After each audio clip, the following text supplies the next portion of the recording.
Hello বন্ধুরা, welcome back to my channel Riya love Sanju. কেমন আছো তোমরা? আশা করি তোমরা খুব ভালো আছো। আজকে তোমাদের সামনে নিয়ে এসেছি একটি ইউনিক রেসিপি। আমি বাড়িতে কিভাবে কুমড়ো ফুলের বড়া ছাড়াও যে কিভাবে চচ্চড়ি করা যায় সেটা আজকে তোমাদের সাথে শেয়ার করব। এখানে নিয়ে নিয়েছি আমি আজকে অনেকগুলো কুমড়ো ফুল। এই কুমড়ো ফুলগুলো কিন্তু আমাদের বাড়িতেই হয়েছে, কারণ গাছ আছে। কুমড়ো ফুলগুলো দেখো প্রত্যেকটাই টাটকা আছে।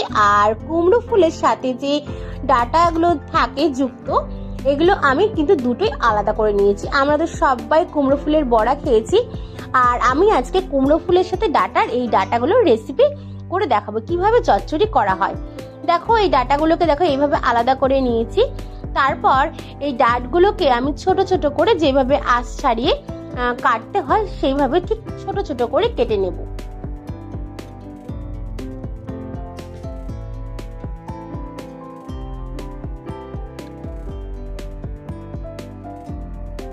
ডাঁটগুলোকে ঠিক এইভাবে ছোট ছোট করে কেটে নিয়েছি।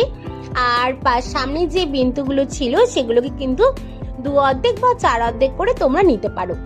এইবার আমি ডাঁটগুলোকে ভালো মতো ধুয়ে গরম জলে একটুখানি হালকা সেদ্ধ করে নেব, আর কিন্তু সাথে একটু লবণ দিয়ে নেব। প্রায় 60 থেকে 70% মতো ডাঁটগুলোকে কিন্তু সেদ্ধ করে নেব। ডাঁটগুলোকে ভালো মতো সেদ্ধ করে নিয়ে জল ঝরিয়ে রেখে একটি পাত্রে রেখে দিয়েছি। আর এখানে কেটে রেখেছি ছোট ছোট করে আলু। এখন চলো রান্নাটা শুরু করা যাক।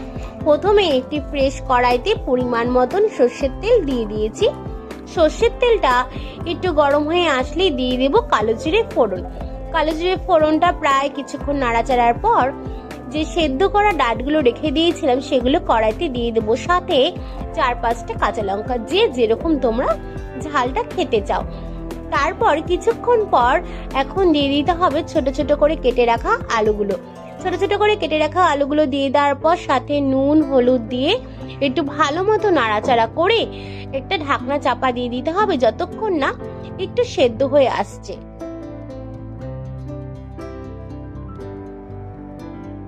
5 থেকে 7 মিনিট পর ঢাকনাটা তুলে দিলাম। অনেকটাই ডাঁটা আর আলু সেদ্ধ হয়ে এসছে। এখন দিয়ে দিচ্ছি ছোট ছোট করে কেটে রাখা ফুলগুলোকে। আমি ফুলগুলোকে যতটা পেরেছি ছোট ছোট করে কেটে রেখেছি। এখন ভালো মতো নাড়াচাড়া দিয়ে আবারও কিছুক্ষণের জন্য ঢাকনা চাপা দিয়ে দিতে হবে। আমি ঠিক 5 থেকে 7 মিনিট পর আবারও ঢাকনাটা তুলে দিলাম। তুলে দেওয়ার পর দেখলাম সামান্য কিছুটা জল বেরিয়ে এসছে, আর ফুলগুলো কিন্তু বেশ মজে এসেছে, আর ডাঁটাগুলো পুরোপুরি সেদ্ধ হয়ে গেছে। এখন আর আমি ঢাকনা চাপা দেব না, ঠিক এইভাবেই রান্না করে নেব। আর গ্যাসের আগুনটা কিন্তু একটুখানি বাড়িয়ে নেব।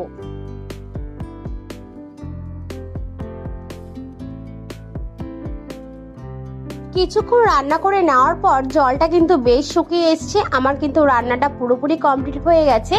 এখন আমি নামানোর আগে সামান্য পরিমাণ চিনি দিয়ে দেবো, বা কেউ গুড় দিতে পারো। একটু নাড়াচাড়া দিয়ে নামিয়ে ফেলবো। আমার কিন্তু ফুলের ডাঁটা চচ্চড়ি কিন্তু একেবারেই রেডি হয়ে গেছে।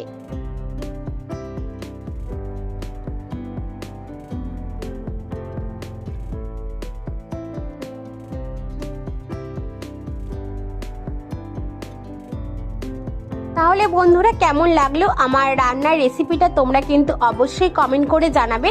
তাহলে আজকের মতো ভিডিওটা এই পর্যন্ত। আবারও আসবো একটি নতুন ভিডিও নিয়ে। তোমরা ভালো থেকো, সুস্থ থেকো। Tata, bye bye.